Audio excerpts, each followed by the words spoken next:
Hello friends, മഴ തോരും മുൻപേ സീരിയലിൻ്റെ ഇനി വരാൻ പോകുന്ന ഒരു കിടലൻ ഭാഗത്തെക്കുറിച്ചാണ് പറയുന്നത്. പ്രേക്ഷകരെ അക്ഷരാർത്ഥത്തിൽ ഞെട്ടിക്കുന്ന സീരിയലിൻ്റെ കഥാഗതിയെ തന്നെ മാറ്റിമറിക്കുന്ന വമ്പൻ എപ്പിസോഡുകളാണ് ഇനി വരാനായിട്ട് പോകുന്നത്. സ്വന്തം ചോരയെ തിരിച്ചറിയാൻ പോകുന്ന ഒരച്ഛൻ്റെയും സത്യങ്ങൾ വിളിച്ചു പറയാനായിട്ട് എത്തുന്ന മറ്റൊരച്ഛൻ്റെയും കഥ.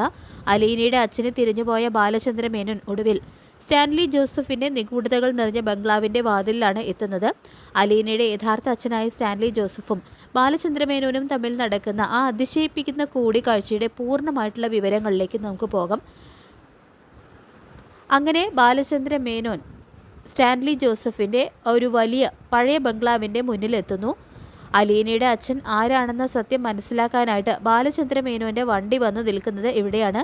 വണ്ടിയുടെ ശബ്ദം കേൾക്കുന്നതും അകത്തു നിന്നും പ്രായം ചെന്ന ഒരു പരിചാരകൻ പുറത്തേക്ക് വരുന്നുണ്ട്.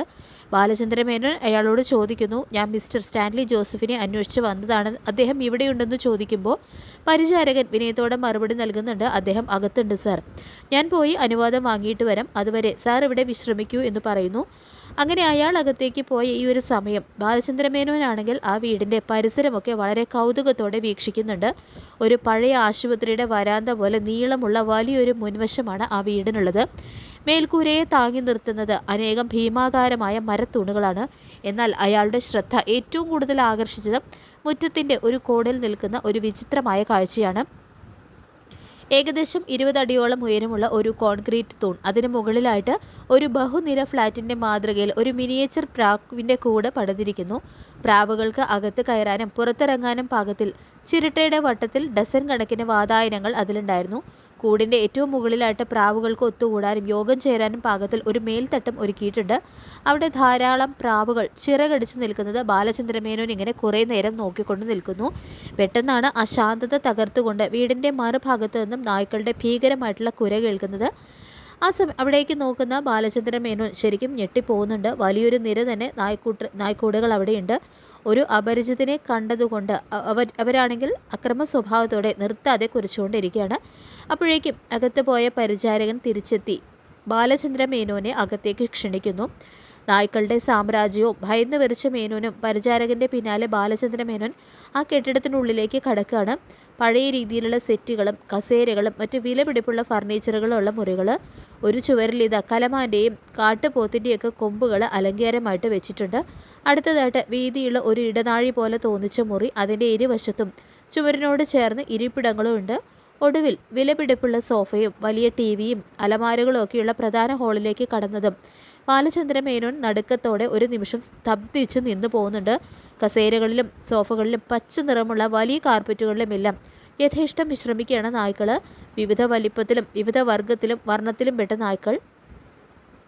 ഒരു തടിയൻ പൂച്ചയുടെ അത്ര ചെറിയ നായ മുതൽ കാളക്കുട്ടിയുടെ അത്രയും വലിപ്പമുള്ള ഭീകരൻ നായ്ക്കൾ വരെ ആ റൂമിലുണ്ട്. അവയുടെ എല്ലാം നോട്ടം ഒരേപോലെ തനിക്ക് നേരെ നീണ്ടപ്പോൾ ബാലചന്ദ്ര മേനോനാണെങ്കിൽ ശരിക്കും ഭയപ്പെടുന്നു. അപ്പോഴാണ് ബാലചന്ദ്ര മേനോൻ ആ ഒരു കാഴ്ച കാണുന്നത്. ഹാളിൻ്റെ മധ്യത്തിലെ സോഫയിൽ ഒരാൾ വളരെ ലാഘവത്തോടെ ചാരിയിരിക്കുന്നു. അയാളുടെ ഇരുവശത്തും 2 ഭീകമാകാരന്മാരായ നായ്ക്കളും കാവലിരിപ്പുണ്ട്.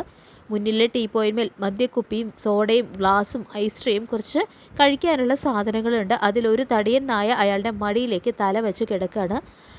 അയാളാണെങ്കിൽ തൻ്റെ ഇടത് കൈകൊണ്ട് ആ നായയുടെ കഴുത്തിൽ തലോടുകയും ചെയ്യുന്നു. വലതു കൈയിൽ പകുതി കടിച്ച് പൊരിച്ചു കോഴിയുടെ ഒരു കഷ്ണമുണ്ട്. അങ്ങനെ മേനോനെ കാണുന്നതും അയാൾ നായയുടെ തല മടിയിൽ നിന്നും മെല്ലെ മാറ്റി എഴുന്നേറ്റു. എന്നിട്ട് വലിയൊരു മുഴങ്ങുന്ന ശബ്ദത്തിൽ വെൽക്കം വെൽക്കം എന്ന് വിളിച്ചു പറഞ്ഞു. ആ ശബ്ദം കേൾക്കുന്നതും സോഫയിലിരുന്ന 2 വലിയ നായ്ക്കളും ചാടിയിറങ്ങി ബാലചന്ദ്ര മേനോൻ്റെ അടുത്തേക്ക് കുതിച്ചു വന്നു. ഭയം കൊണ്ട് മേനോൻ്റെ മുഖം വിളറി വെളുക്കുന്നുണ്ട്. ബാലചന്ദ്ര മേനോനാണെങ്കിൽ പെട്ടെന്ന് തന്നെ 2 അടി പിന്നോട്ട് മാറുന്നു. ഇതേ സമയം സ്റ്റാൻലി ആണെങ്കിൽ ചിരിച്ചുകൊണ്ട് പറയുന്നുണ്ട്, ഏയ് ഡോണ്ട് ബി അഫ്രേഡ് മാൻ, അതൊരു സാധാരണ സെക്യൂരിറ്റി ചെക്കപ്പ് മാത്രമാണ്, നിങ്ങൾ ധൈര്യമായിട്ട് മുന്നോട്ട് പോന്നോളൂ. അപ്പോഴേക്കും ആ നായ്ക്കളാണെങ്കിൽ മേനോൻ്റെ കൈകളും കാലുകളൊക്കെ മണപ്പിച്ചു കഴിഞ്ഞിരുന്നു. അവ ബാലേന്ദ്ര മേനോൻ്റെ മുഖത്തേക്ക് ഒന്ന് നോക്കി കണ്ണ് ചിമ്മിയതിന് ശേഷം യാതൊരു ഉപദ്രവവും ചെയ്യാതെ തിരികെ പഴയ സോഫയിലേക്ക് തന്നെ പോയിരിക്കുന്നു. അപ്പോഴാണ് ബാലേന്ദ്ര മേനോന് ശ്വാസം നേരെ വീഴുന്നത്. സ്റ്റാൻലിയുടെ രൂപവും അലീനയെക്കുറിച്ചുള്ള സംഭാഷണവും മേനോൻ ഹാളിൻ്റെ മധ്യത്തിലേക്ക് നീങ്ങും. സ്റ്റാൻലി ജോസഫ് ആണെങ്കിൽ ബാലചന്ദ്രൻ മേനോൻ്റെ നേരേക്ക് കൈനീട്ടിയിട്ട് പറയുന്നുണ്ട്, welcome mister Balendra Menon, glad to meet you, I am Stanley Joseph. തൻ്റെ മുന്നിൽ ഷേക്ക് ഹാൻഡിനായിട്ട് കൈനീട്ടി നിൽക്കുന്ന ആളെ മേനോൻ സൂക്ഷിച്ചു നോക്കി. 6 അടി ഉയരത്തിൽ ചാരനിളമുള്ള പാൻസും ഷർട്ടും ധരിച്ച് തടിച്ച് നിവർന്ന ഒരു രൂപം. നന്നേ വെളുത്തിട്ടല്ലെങ്കിലും മുഖത്ത് ചോര തൊട്ടെടുക്കാമെന്ന് തോന്നും വിധം ചുവപ്പുണ്ട്. വലിയ കണ്ണുകളിൽ ചുവന്ന ഞരമ്പുകൾ വേരുപടലം പോലെ പിടഞ്ഞു കിടക്കുന്നു. നരച്ചു തുടങ്ങിയ മുടിയും കട്ടിമീശയും കറുത്ത പുരകങ്ങളും വീതിയുള്ള നെറ്റിയുമുള്ള ഒരു ഗാംഭീര്യമുള്ള മനുഷ്യൻ. ബാലേന്ദ്രമേനോൻ്റെ മനസ്സ് ഇതേസമയം മന്ത്രിക്കുന്നുണ്ട്. ഇവനാണ് സ്റ്റാൻലി ജോസഫ്. തൻ്റെ വൈജയന്തിയെ പ്രണയിക്കുകയും അവളോടൊപ്പം കുറേ കാലം ജീവിക്കുകയും ചെയ്തവൻ, അലീനയുടെ സ്വന്തം അച്ഛൻ. ബാലേന്ദ്രമേനോൻ്റെ മനസ്സിൽ പലവിധ വികാരങ്ങൾ ഉണ്ടാവുന്നുണ്ടെങ്കിലും അയാൾ ആത്മനിയന്ത്രണത്തോടെ കൈനീട്ടി സ്റ്റാൻലി ജോസഫിന് ഷേക്ക് ഹാൻഡ് നൽകുന്നുണ്ട്. സ്റ്റാൻലി ആണെങ്കിൽ ഒരു കസേര ചൂണ്ടിക്കാണിച്ചുകൊണ്ട് പ്ലീസ് സിറ്റ് ഡൗൺ എന്ന് പറഞ്ഞ് ബാലേന്ദ്രമേനോന് അഭിമുഖമായിട്ട് ഇരിക്കുന്നു. ബാലേന്ദ്രമേനോൻ്റെ പരിഭ്രമം അപ്പോഴും മാറിയിരുന്നില്ല. ചുറ്റും നോക്കുമ്പോൾ 12-14 നായ്ക്കളൊക്കെ അവിടെയുണ്ട്. അന്തരീക്ഷം മാറ്റാനായിട്ട് ബാലേന്ദ്രമേനോൻ മെല്ലെ ചോദിക്കുന്നുണ്ട്, ഇവിടെ നായ്ക്കളെ വിൽക്കാനുള്ളോ എന്ന് ചോദിക്കുമ്പോൾ അങ്ങനെ കൊടുക്കാനൊന്നുമില്ല, ഇവയെല്ലാം ഞാൻ വളർത്തുന്നവയാണ്. മനുഷ്യരേക്കാൾ നന്ദിയുള്ളവരാണ് ഇവർ. നമ്മൾ കൊടുക്കുന്ന സ്നേഹം നന്ദിയായും കൂറായിട്ടും ഇതുപോലെ തിരിച്ചു തരുന്ന ഒരു ജീവി ഭൂമിയിൽ വേറെയില്ല. ഇത്രയെണ്ണം മാത്രമല്ല മിസ്റ്റർ ബാലേന്ദ്രൻ, വേറെയും ഉണ്ട് എന്ന് പറയുന്നുണ്ട് സ്റ്റാൻലി ജോസഫ്.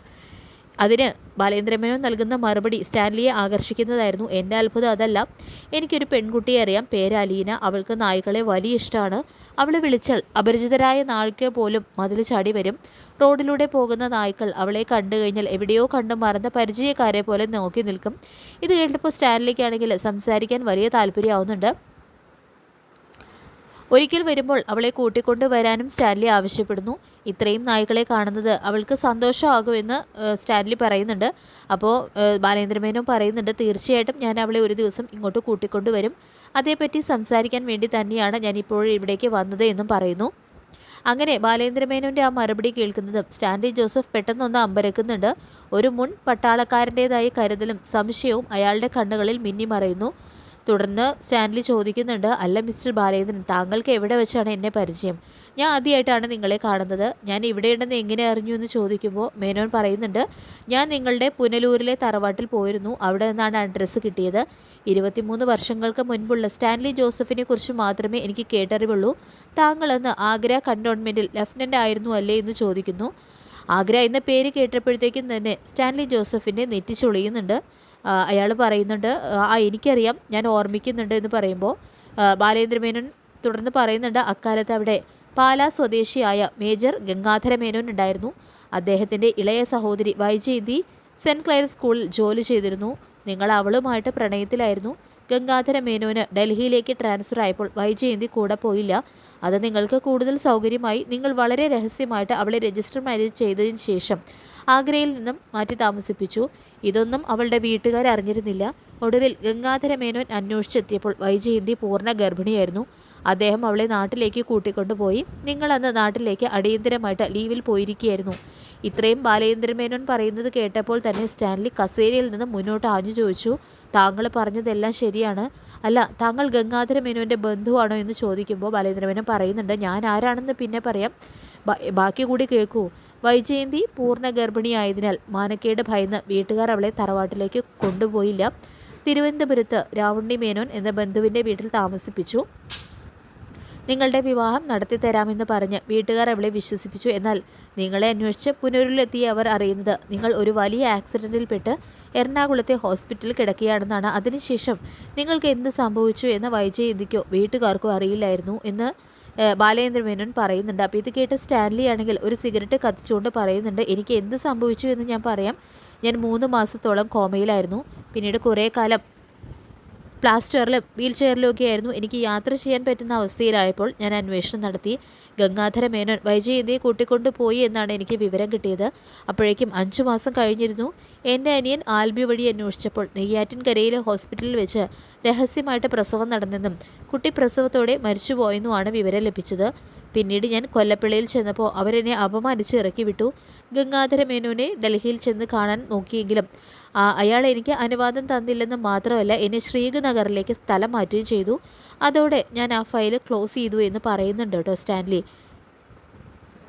അങ്ങനെ സംസാരത്തിനിടയിൽ സ്റ്റാൻലി ആണെങ്കിൽ ഒരു സിറിഞ്ചിൽ മദ്യമെടുത്ത് തൻ്റെ നായയുടെ വായിലേക്ക് ഒഴിച്ചു കൊടുക്കുന്നുണ്ട്. അത് കണ്ട് ബാലേന്ദ്രമേനോൻ ചോദിക്കുന്നുണ്ട്, നായ്ക്കൾക്ക് മദ്യം കൊടുക്കുന്നത് നല്ലതാണോ എന്ന് ചോദിക്കുമ്പോൾ മനുഷ്യന് മദ്യം നല്ലതാണോ ബാലചന്ദ്ര? അല്ല, പക്ഷേ സന്തോഷമാണ് പ്രധാനം. വൈജയന്തിയെ ഞാൻ 1 വർഷത്തോളം തിരഞ്ഞു. അവൾക്ക് എന്നെ അന്വേഷിക്കാമായിരുന്നു. അവളുടെ ഭാഗത്ത് നിന്ന് ഒരന്വേഷണവും ഉണ്ടായില്ല എന്ന് പറയുമ്പോഴാണ് ബാലചന്ദ്ര മേനോൻ ആ വലിയ സത്യം വിളിച്ചു പറയുന്നത്. അവിടെയാണ് നിങ്ങൾക്ക് തെറ്റിയത് മിസ്റ്റർ സ്റ്റാൻലി. നിങ്ങളുടെ വീട്ടുകാരും വൈജയന്തിയുടെ വീട്ടുകാരും ചേർന്ന് വലിയൊരു ഗൂഢാലോചന നടത്തി. നിങ്ങളെ തമ്മിൽ ഒന്നിപ്പിക്കില്ല എന്ന് 2 കൂട്ടരും തീരുമാനിച്ചിരുന്നു. നിങ്ങൾ ഹോസ്പിറ്റലിൽ അബോധാവസ്ഥയിലാണെന്ന വിവരം അവർ വൈജയന്തിയെ അറിയിച്ചില്ല. പകരം സ്റ്റാൻലിയുടെ വീട്ടുകാർക്ക് ഈ ബന്ധത്തിന് താല്പര്യമില്ല എന്നും അവർ സ്റ്റാൻലിക്ക് വേറെ വിവാഹം നിശ്ചയിച്ചു എന്നും പറഞ്ഞ് അവർ അവളെ തെറ്റിദ്ധരിപ്പിച്ചു. നിങ്ങൾ മറ്റൊരു ക്രിസ്ത്യൻ യുവതിയുമായിട്ടുള്ള വ്യാജ വിവാഹ ക്ഷണക്കത്ത് അച്ചടിച്ച് അവർ വൈജയന്തിയെ കാണിച്ചു. അതോടെ വൈജയന്തി തകർന്നുപോയി. പ്രസവത്തോടെ കുട്ടി മരിച്ചെന്നും നിങ്ങൾ വേറെ കല്യാണം കഴിച്ചെന്നും വിശ്വസിച്ച് അവൾ പിന്നീട് വീട്ടുകാരെ അനുസരിച്ചു എന്ന് ബാലേന്ദ്രൻ പറയുന്നത് കേട്ട് മൗനമായിട്ട് ഇരിക്കുന്ന വളരെ ലാഘവത്തോടെ പറയുന്നുണ്ട്. മിസ്റ്റർ ബാലേന്ദ്രൻ, ഇതെല്ലാം കഴിഞ്ഞു പോയിട്ടുള്ള കാര്യങ്ങളാണ്. അവൾ ജീവിച്ചിരിപ്പുണ്ടെങ്കിൽ ഏതെങ്കിലും ഒരു വിട്ടിയെ കല്യാണം കഴിച്ച് മക്കളുമായിട്ട് എവിടെയെങ്കിലും കഴിയുന്നുണ്ടാകും. That's quite natural. ഞാനും കല്യാണം കഴിച്ചു. എനിക്ക് ഭാര്യയും കുട്ടികളും ഉണ്ട്. ഈ പ്രണയമൊക്കെ ഒരു പ്രായത്തിലെ വിഡ്ഢിത്തമാണ് എന്ന് പറയുന്നുണ്ട് കേട്ടോ സ്റ്റാൻലി. വിഡ്ഢി എന്ന പ്രയോഗം ബാലചന്ദ്ര മേനോനെ വല്ലാതെ വേദനിപ്പിക്കുന്നുണ്ടെങ്കിലും ബാലചന്ദ്ര മേനോൻ നിയന്ത്രണം വിടാതെ പറയുന്നുണ്ട്, നിങ്ങൾക്ക് 2 പേർക്കും ഒന്നും നഷ്ടപ്പെട്ടിട്ടുണ്ടാവില്ല. പക്ഷേ നഷ്ടപ്പെട്ടവർ വേറെയുണ്ട്. അവരുടെ നഷ്ടം വലുതാണ്. നെയ്യാറ്റിൻകരയിലെ ഹോസ്പിറ്റലിൽ വെച്ച് വൈജയന്തി പ്രസവിച്ച കുട്ടി മരിച്ചുപോയി എന്നല്ലേ നിങ്ങൾ വിശ്വസിക്കുന്നത്? എന്നാൽ അതൊരു കള്ളമായിരുന്നു. വൈജയന്തി പ്രസവിച്ചത് ജീവനുള്ള ഒരു പെൺകുഞ്ഞിനെയായിരുന്നു. വീട്ടുകാർ ആ കുഞ്ഞിനെ കൊന്നില്ല. പകരം ഒരു ഓർഫനേജിലേക്ക് ദാനം ചെയ്തു. 23 വർഷം അവൾ ഒരു അനാഥയായിട്ട് ജീവിച്ചു എന്നെല്ലാം ബാലചന്ദ്ര മേനോൻ സത്യങ്ങൾ തുറന്നടിക്കുന്നു. ഒരു നിമിഷത്തെ മൗനത്തിന് ശേഷം ബാലചന്ദ്ര മേനോൻ സ്റ്റാൻലിയുടെ മുഖത്തേക്ക് നോക്കിയിട്ട് ആ വമ്പൻ സത്യം വെളിപ്പെടുത്തുന്നുണ്ട്. സംശയിക്കേണ്ട, അവൾ ഇപ്പോഴും ജീവിച്ചിരിപ്പുണ്ട്. അവളാണ് ഞാൻ മുൻപ് പറഞ്ഞ അലീന. നിങ്ങളെപ്പോലെ തന്നെ നായ്ക്കളെ ജീവന് തുല്യം സ്നേഹിക്കുന്ന നിങ്ങളുടെ സ്വന്തം മകൾ എന്ന് പറയുന്നു. ബാലചന്ദ്ര മേനോൻ്റെ വായിൽ നിന്നും വീണ ആ വാക്കുകൾ കേട്ട് അക്ഷരാർത്ഥത്തിൽ സ്റ്റാൻലി ജോസഫ് ഞെട്ടിച്ചരിച്ച് പോകുന്നുണ്ട്. അയാളുടെ കയ്യിലെ ഗ്ലാസ് ആണെങ്കിൽ താഴെ വീഴുമെന്ന അവസ്ഥയിലാവുന്നു. വിറയ്ക്കുന്ന ശബ്ദത്തോടെ അയാൾ ചോദിക്കുന്നുണ്ട്, നിങ്ങൾ എന്താണ് പറയുന്നത്? എനിക്ക് 23 വയസ്സുള്ള ഒരു മകളുണ്ടെന്നോ?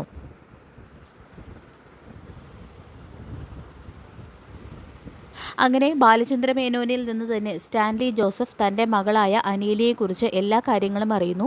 ഇനി സ്റ്റാൻലി ജോസഫ് എന്ത് തീരുമാനമായിരിക്കും എടുക്കാൻ പോകുന്നത് എന്ന് വരാൻ പോകുന്ന എപ്പിസോഡുകളിലൂടെ നമുക്ക് അറിയാനായിട്ട് പറ്റും. ഈ റിവ്യൂ ഇഷ്ടപ്പെട്ടെങ്കിൽ ലൈക്ക് ചെയ്യുക, ചാനൽ കൂടി ഒന്ന് സബ്സ്ക്രൈബ് ചെയ്ത് സപ്പോർട്ട് ചെയ്യുക. താങ്ക്